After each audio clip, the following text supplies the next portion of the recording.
yale bora wino missing watch kajenifa.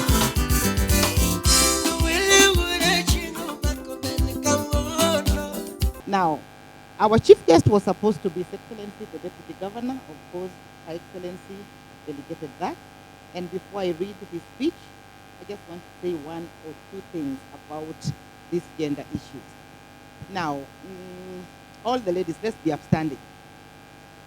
You know, ladies, where our energy is. Where is our energy? Our energy iko hapa. Shika hapa. This is where the energy is. So all the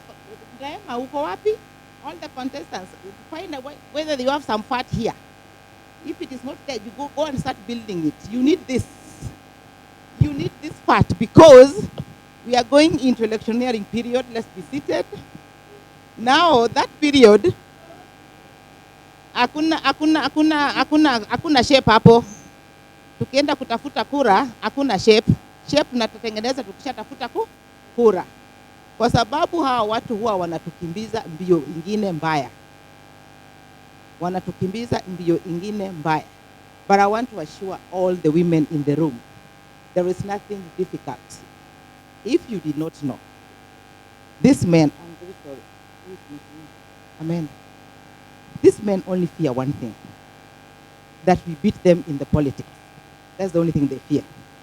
So the few of us who manage to beat them, when they go in there, they start harassing them again. So stop hearing. Let us support wakina Leah who are already in. And Leah, tafadhali, mentor more so that we're even 20. Because we are looking up to you. I didn't know that you are so strong. By the way, I didn't know. Oh my God, I would respect you forever. That you manage independent in this Nakuru County of ours. Let's clap for her. That is not a mean feat. She must have really struggled. And if she did not have the energy, if she did not allow herself to be shaped, to not be here. You take in everything. You know, they call you names. Even this thing of our images all over social media. Why are our images on the social media? I will say it in black and white. The images that are on social media are images when people are having a good time. There's no woman who has a good time by herself. We are with you men. True or false? Where are your images? When you're taking my photo, why don't you turn the phone and take your photo too? Why are you taking my photo and then you blackmail me? You're blackmailing a young man, and you're a married man, and the young girl does not blackmail you. You have your sons. What if the young girl also takes your photo? Naanze kuweka. Na unajua yenu ni mbaya. Si mnajuanga? We really respect them. See, we do. We are also humbly asking men in this faith also respect. You know, in this journey we are together. There is nothing to shame a woman about sex. There is nothing. If anything, ladies, they need us more than we need. So we are asking you to respect us. We are going into electioneering period. You've already heard Nakuru girls is Nakuru girls. I know watakuja na matusi. Watakuja na vitu. You know? Lakini, tutafanya nini?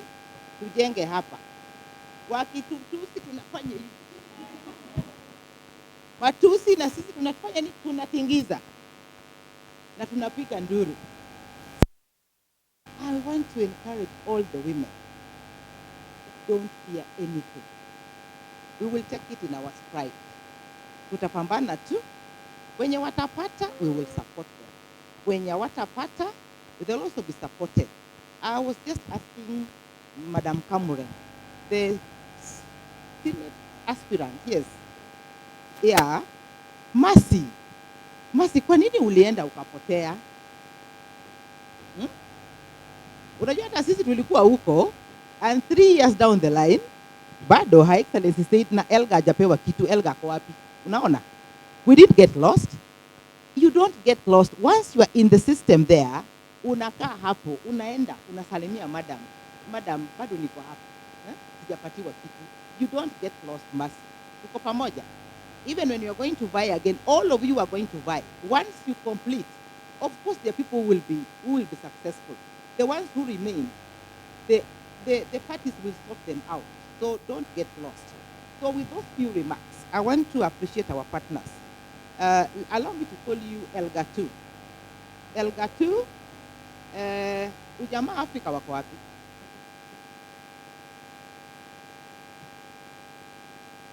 I was working with you some time back.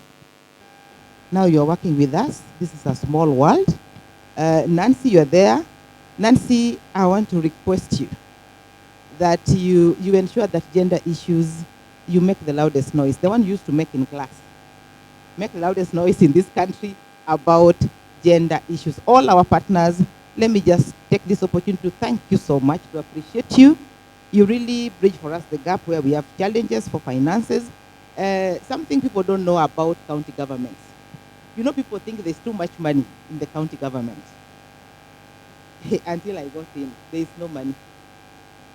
That money, for it to be released by, who is that? COG and Mbadi mwenyewe, the owner of the money. You sign things. This is the guy signing things. George will sign paper. They will go. They will take a month. They will take 2 months, 3 months. Haijafika bado. Hata sijui yuko kwa ofisi. Alienda sana hajakuja. You are waiting for money. So these partners you see here, we value them. Once we stand in the gap for us. So when that money comes, we will use it to do other things. But sometimes when we need money urgently, it is not there because of the system that we are supposed to go through. So it is not our money. All the money, it's only released for the purpose that it's supposed to do. So we don't have any cash money lying around. But out there now, you are the ambassadors. Go and tell people that there is no money in the county. Now, ukiona waziri, usimwombe pesa. So with those few remarks, let me now take this opportunity to give you the speech that was written by our Excellency the Deputy Governor. And protocol demands that after I read the speech, I don't say anything because it is him now speaking. Then after that, I will just sit down and hand over the program to Selena. Because I'm reading the speech on his behalf, let me just briefly on his behalf, and this is what he has to speak to us this evening. It is with a heavy heart that I address the pressing issue of gender-based violence, GBV, in our county. The statistics paint a stark picture revealing a concerning increase in these cases, and it is imperative that we take immediate and decisive action towards this. As we examine the data, it's clear that GBV is a widespread problem. A total of 1,996 cases have been reported across our sub-counties, affecting a population of 2,473,361 persons. This translates to an alarming 0.87% of our population experiencing gender-based violence.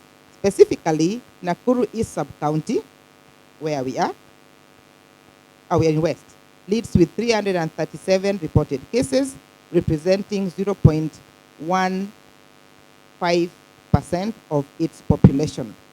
Njoro follows closely with 324 cases, 0.12%, and Naivasha records 317 cases. These figures underscore the urgent need for comprehensive intervention strategies. Let me emphasize that these reported cases represent only a fraction of the true scale of this crisis. Research consistently shows that only 30% of gender-based violence survivors seek help, meaning our actual numbers could be significantly higher. The stigma, the fear, and the lack of safe space prevent many from coming forward, particularly men who face additional cultural barriers to reporting abuse. Our administration, under the leadership of Her Excellency Governor Susan Kihika, is fully committed to tackling this issue head-on. A significant step in this direction is the gender policy, which has been finalized by the Gender Department, passed through the Cabinet, and is awaiting official commissioning.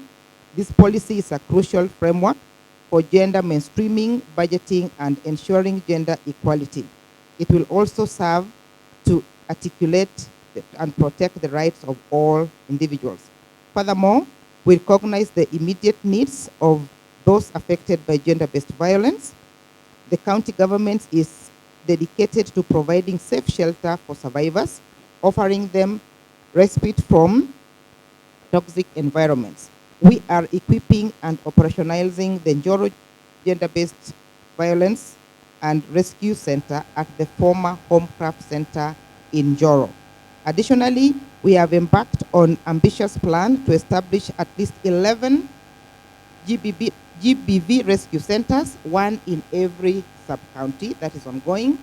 The first of these is the 90 million shilling facility in Gilgil, designed to host men, women, and persons living with disabilities who are survivors of gender-based violence. This center will provide integral care, psychological support, and counseling services, ensuring that victims no longer have to wait in police cells or corridors when they report cases. We are also working with several partners in Nakuru who share the same vision and passion for eradicating femicide, rape, defilement, and sodomy on young boys. 9 GBV cluster groups have already been formed across our sub-counties, all the 11 of them. These clusters ensure coordinated community-level response to gender-based violence incidences. To enhance our efforts in combating gender-based violence, the Directorate of Gender recently launched an information management system, GBVIMS. This cutting-edge system represents a major milestone in our fight against gender-based violence. The GBVIMS enables us to safely collect and store survivor data using standardized classification systems and incident reporting forms. Track cases from initial report through right away, www.nakuru.org. If you go there, you'll find that system. There is something registering for reporting cases, etc. I think after this, you will be taken through that. Since its launch, the GBVIMS has already begun transforming our response capacity. We can now identify patterns we couldn't see before, such as which types of violence are most prevalent in specific areas, what times of the day the incidences occur, and which demographics are most vulnerable. This data directly informs our development of resources, training programs, and community sensitization efforts, as well as responses. Building on the foundation of our Gender-Based Recovery Center at Nakuru Level 5 Hospital, which has assisted over 3,000 survivors since 2021, we have trained more than 500 law enforcement officers, healthcare workers, and community leaders on gender-based violence response protocols. Safe houses have been established in high-risk areas such as Naivasha, Molo, Njoro, providing immediate refuge for those fleeing violence. We are part of the technical working groups led by the county commissioner, sub-county cluster groups, and all other gender-based organizations recognized and acknowledged by the county. Our preliminary studies through the gender-based violence information system revealed that the forms of violence include wife battering, defilement, rape, early marriages, and teenage pregnancies. We have also identified contributing factors. Many perpetrators abuse alcohol and drugs, while others remain trapped in outdated cultural beliefs and that normalize violence as a means of asserting authority. I want to assure you that the reduction of gender-based violence cases is a top priority for Her Excellency Governor Susan Kihika and the entire county administration. We are determined to create a safe and a just environment for everyone in our community. As women leaders from different parts of the county, we urge you to speak out violence, and we speak out and voice the concerns of the voiceless without fearing intimidation. Silence, report instances through our system and directly to our rescue centers. Your voices matters, your safety also matters. Together, through coordinated data-driven action, comprehensive survivor support, and community-wide commitment to zero tolerance for violence, we will build a Nakuru where every person, regardless of gender, lives free from fear and violence. In conclusion, I extend my gratitude to all those who have joined us tonight in this critical fight for dignity, safety, and justice. Thank you. May God bless you as we continue to serve Nakuru people. Thank you very much.